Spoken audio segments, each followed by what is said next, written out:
Hamas کے اسرائیلی علاقوں پر حملے کے بعد غزہ پر اسرائیلی بربریت جاری ہے اور اب تک 2000 سے زائد لوگ اس جنگ میں اپنی جان گنوا چکے ہیں، جبکہ ہزاروں زخمی بھی ہیں۔ اسرائیل نے غزہ میں بجلی، پانی، کھانے سمیت ہر چیز کی فراہمی منقطع کر دی ہے، جس کو اقوام متحدہ نے عالمی قوانین کی خلاف ورزی سے تعبیر کیا ہے۔ عالمی افق پر نظر رکھنے والے ماہرین یہ سمجھتے ہیں کہ یہ جنگ طویل ہو سکتی ہے۔ پہلی بات تو یہ ہے کہ حماس نے ایک حملہ کر دیا، اس حملے کو لگتا ہے کہ ایران کی سپورٹ حاصل ہے، اور دیکھیں حماس کے اس حملے کو ڈپلومیٹکلی اینڈ پولیٹیکلی پوری دنیا میں سے کہیں سے سپورٹ نہیں ملی۔ نہ مسلمان دنیا نے اس کی سپورٹ کی ہے، نہ ہی ویسٹ سے سپورٹ کی ہے۔ ویسٹ نے تو سارے کے سارے جتنے ممالک ہیں وہ اکٹھے ہو گئے ہیں اور وہ سمجھتے ہیں کہ یہ دہشت گردانہ کارروائی تھی۔ اب جب حماس کو پولیٹیکل اینڈ ڈپلومیٹک سپورٹ نہیں ملی اور سارے کا سارا جو ویسٹرن میڈیا یا باقی میڈیا ہے وہ پلے کر رہا ہے کہ جی حماس نے جو حرکت کی ہے یہ بیسیکلی دہشت گردی کے زمرے میں آتی ہے، مسلمان دنیا کی خاموشی لگتا یہ ہے کہ ڈیفینسو ہے مسلمان دنیا۔ ایک بات تو یہ ہے اس کا ایلیمنٹ۔ دوسرا یہ ہے کہ آپ نے کہا کیا یہ ایکسپینڈ کر سکتا ہے؟ دیکھیں آج کی خبر یہ ہے کہ ایجپٹ نے کہا ہے کہ ہم جو غزہ سے فلسطینی نکلیں گے ہم ان کو نہیں آنے دیں گے۔ سو مسلمان دنیا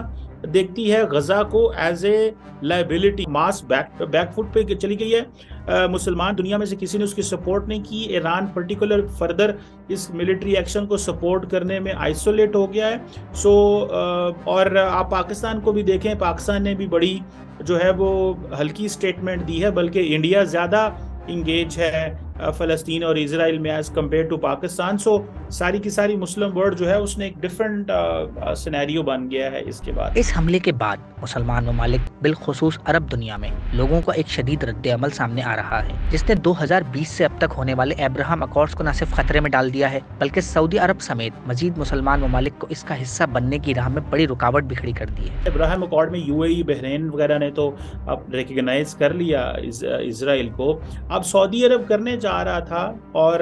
سعودی عرب نے بھی کہا ہے کہ انہوں نے امریکی سیکرٹری آف اسٹیٹ کو بتا دیا ہے کہ ہم اس سے پیچھے ہٹنے جا رہے ہیں۔ سو مجھے یہ لگتا ہے ذاتی طور پہ کہ یہ جو پیس پروسیس ہے یہ سارے کا سارا ایک تو اس کو ختم کرنے کے لیے جو اسرائیل اور عرب ورلڈ کے درمیان ہونے والا تھا، حماس نے یہ کارروائی کی ہے، اور دوسرا ایک 2014 کے بعد یہ میجر ایک ایکٹیویٹی حماس نے کی ہے۔ سو اٹ مینس کہ یہ ایک اور پیمانے پہ وہ سمجھتے تھے کہ اب دوبارہ 10 سال ہو گئے ہیں تو ایک دنیا کو یا مسلمان دنیا کی اوپینین کو انگیج کرنے کی ضرورت ہے۔ اسرائیل اور ویسٹ جو ہے وہ مسلمان دنیا میں اس حد تک پینیٹریٹ کر گئے ہیں کہ انہوں نے مسلمان دنیا کو کنونس کر لیا ہے کہ آئیں وقت آ چکا ہے کہ اسرائیل کے ساتھ انگیج کریں۔ سو ایک فیکٹر یہ بھی ہے۔ دوسرا جو میں سمجھتا ہوں کہ جیسے سعودی عرب کے حوالے سے وہ کامیاب ہو گئے، مسلمان دنیا پیچھے ہٹ جائے گی، اور ساری عرب ورلڈ کے اندر ایک پریشانی ہے کیونکہ جو پبلک اوپینین ہے وہ اسرائیل کی جو بربرزم ہے، جو بربیرٹی وہ کر رہے ہیں، جس بے دردی سے وہ غزہ کے لوگوں کو مار رہے ہیں، وہ ایک public opinion with in the Muslim world ایسی بن گئی ہے کہ اب کوئی بھی مسلمان ملک جو ہے وہ کوشش نہیں کرے گا کہ اسرائیل کے ساتھ نارملائزیشن کریں۔ تو شاید حماس یہ سمجھتی ہے کہ اسے 2-4 سال ان کے مزید نکل جائیں گے تاکہ ہم فلسطین کے ایشو کے اوپر چیزوں کو کریں، لیکن اسرائیل کا کس طرح کا رسپانس آتا ہے آئندہ آنے والے دنوں میں بھی پتہ چلے گا، اور جس طرح کا وہ ویپنری یوز کر رہے ہیں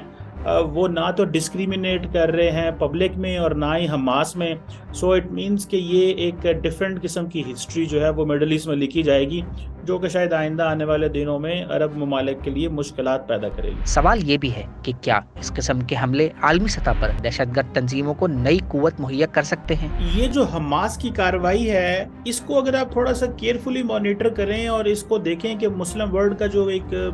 خاموش جواب ہے، اس سے یہ پتہ چلتا ہے کہ شاید مسلمان دنیا اب ان چیزوں پہ بلیو نہیں کرتی جو حماس نے کیا ہے، ایک بات۔ دوسرا یہ ہے کہ یہ جو ریلیجس نیشنلزم ہوا کرتی تھی جو تمام مسلمان ممالک کو اکٹھا کر لیتی تھی، وہ ایلیمنٹس بھی دم چھوڑ چکے ہیں۔ تیسرا یہ ہے کہ ہم کہتے ہیں کہ ٹھیک ہے مذہبی گروپ ہیں مختلف ممالک میں، ایک شاید ایک انتہا پسندانہ سوچیں دوبارہ ابھریں گی، مجھے نہیں لگتا وہ بھی جو ہے وہ ہوگا۔ سو یہ ایک بڑی عجیب قسم کی ایک آئسولیٹڈ قسم کی آپ کو ایکٹیویٹی نظر آئے گی جو کہ صرف مڈل ایسٹرن ممالک کے جو اسلامی دھڑے ہیں جو ہتھیاروں کا استعمال پہ یقین رکھتے ہیں، یہ شاید اسی پہ جو ہے یہ رہے گا۔ یہ پاکستان یا ان علاقوں میں آپ کو یہ کوئی ایکٹیویٹیز ہوتی نظر نہیں آئے گی، بیکاز میجورٹی جو اسلامک اسٹیٹ ہو، داعش ہو یا القاعدہ وغیرہ ہو، وہ اسرائیل کے حوالے سے کوئی ایکٹیویٹیز نہیں کرتے، اور کیونکہ میجورٹی حزب اللہ ایک پرو شیعہ آرگنائزیشن ہے، حماس کا ایک اور مائنڈ سیٹ ہے، سو ان کی بھی کوئی سپورٹ ان جماعتوں کو نہیں ہے. سو یہ لگتا ہے کہ یہ جو حماس نے کیا ہے یہ ایک صرف مڈل ایسٹرن کے کچھ ممالک کی، یہ سیریا، لیبنان، حماس، ایران، اس حد تک ایک چیز رہے گی جو فار اے ٹائم بینگ تو ایک حالات کو خراب کرے گی، لیکن لارجلی اس کو کوئی انٹرنیشنل، ریجنل یا مسلمان دنیا سے کوئی دھڑے یا کوئی ایکسٹریمسٹ ایلیمنٹ جوائن کرنے کی مجھے نہیں لگتا کہ کوئی کیپیسٹی ہے یا کوئی اس طرح کی چیز ہو سکتی ہے. مزید نیوز اپ ڈیٹس اور ڈیجیٹل سٹوریز کے لیے سبسکرائب کریں ڈان نیوز پاکستان.